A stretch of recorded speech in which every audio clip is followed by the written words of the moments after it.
কক্সবাজারের উকি উপজেলার রাজাপালং ইউনিয়নের চাকবুটা এলাকায় জমি দখলকে কেন্দ্র করে অবৈধভাবে পাকা ধান কাটার অভিযোগ উঠেছে।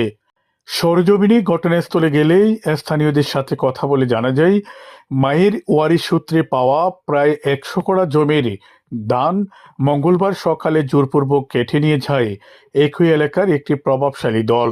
এখন এরা ধান কাটার সময় ধান অন্য গ্রুপে নিয়ে যাইতে চাইছিল, তো মাঝখানতে আমি ঝগড়া করতে না দিয়া এরা লডি চূড়া নিয়ে আসছিল গলমারা থেকে। এরপরে যাইয়া আমি চেয়ারম্যানের কথা বলে নুরকবি চেয়ারম্যানের আন্ডার এখন ধানগুলো জমা রাখছি আর কি, ঝগড়াটা হইতে দেই নাই।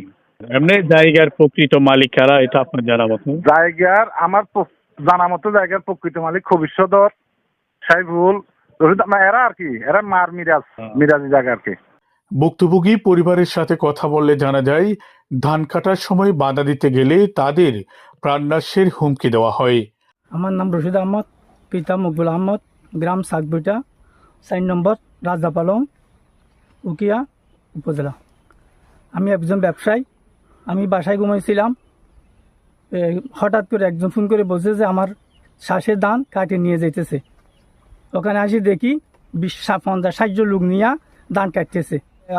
আমার একটা ভাই ছিল নূর আহমদ, পিতা মকবুল আহমদ, আর একজন সৈয়দ নূর, পিতা মেরালি, আর একজন মুস্তাক। এরার নেতৃত্বে 20-50 জন লোক দা ছুরি লাঠি নিয়ে এখানে ধান কাটতেছে। আমরা যখন বাধা কষ্ট করি তখন এরা কি করছে, আমরা হুমকি দিছি দা ছুরি লাঠি নিয়ে। আমার নাম শাহাদাত হোসেন, আর পিতার নাম কবির আহমদ সদাগর, আমার বাড়ি চাকবইটা, রাজাপালং 4 নম্বর ওয়ার্ড। তো আমি সকালে আমার চাচা আমাকে ফোন দিছে, ফোন দেওয়ার পরে আমি রিসিভ করে কথা বলছি, বলতেছে আমাদের ওই জায়গায় একদল সন্ত্রাসী 30 জন লোক নিয়া, গাড়ি সহ নিয়া, আমাদের লাড়ি দা কিরিচ নিয়া আমাদের শ্বাসের জমিনগুলা থেকে ধান কেটে নিয়ে যাচ্ছে। তুই কোথায় আছিস, তাড়াতাড়ি আই। তখন আমি তাড়াতাড়ি মোটরসাইকেল দিয়ে উকিয়া থেকে আসতেছি, আসার পথে এখানে দেখেছি 10-20 জন লোকজন, প্রায় 30 থেকে 40 জন হবে, দা চুরি লাড়ি নিয়া ড্যাম্পার সহ। তখন আমি এসে এখানে দাঁড়াইছি, তখন আমার ভাই ব্রাদারদেরকে ফোন দিছি। ফোন দেওয়ার পর ওনারা আসার পর আমরা বাধাগ্রস্ত করি। বাধাগ্রস্ত করলে আমাদেরকে মাইদরের হুমকি দিচ্ছে, লাড়ি দা চুরি নিয়ে আমাদের গায়ের উপর আসতেই নাই। তারপরে আমাদের ভাই ব্রাদার মিলা সবাই যখন একটা মোটামুটি আছে, তখন এরা সহ একটা সমঝোতার মাধ্যমে আমাদের এখানের স্থানীয় মাহবুল আলম বাক্কা নামে, তো উনি সহ আছে, ওনাকে আমরা চেয়ারম্যান বরাবর ওই গাড়িটা আমাদের দুপক্ষের গিয়াতে চেয়ারম্যান বরাবর গাড়ি সহ দানগুলা হস্তান্তর করা হয়েছে। তো এরপরে পুলিশ আসছে, পুলিশ এসে বলছে যে নাকি যে দান যেরকম এই যে আদায়া কিছু আছে, দায়া কিছু আছে এখানে আছে, আর ওই যে চেয়ারম্যানের কাছে গাড়ি সহ যে মালামালগুলো আছে দানের, ওগুলা ওখানে থাকবে। সন্ধ্যায় থানায় যাবেন, থানায় যাওয়ার পর এটা কোনো একটা সুরাহা হবে।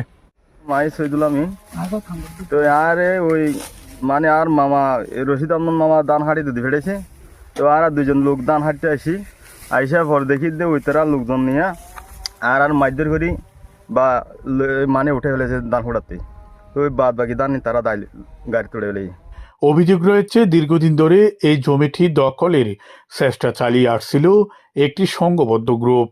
ঘটনার খবর পেয়ে পুলিশ ঘটনাস্থলে পৌঁছে পরিস্থিতি স্বাভাবিক করে। পরে উদ্ধার করা ধান স্থানীয় সাবেক চেয়ারম্যান নুরুল কবির চৌধুরীর জিম্মায় রাখা হয়েছে।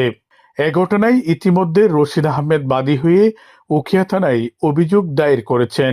তবে অভিযুক্তরা আইনের আওতায় আসবে কিনা এ নিয়ে স্থানীয়রা প্রশ্ন ছুড়ে দিয়ে মন্তব্য করেন, প্রশাসন এখন কি পদক্ষেপ নেয় সেটি দেখার বিষয়।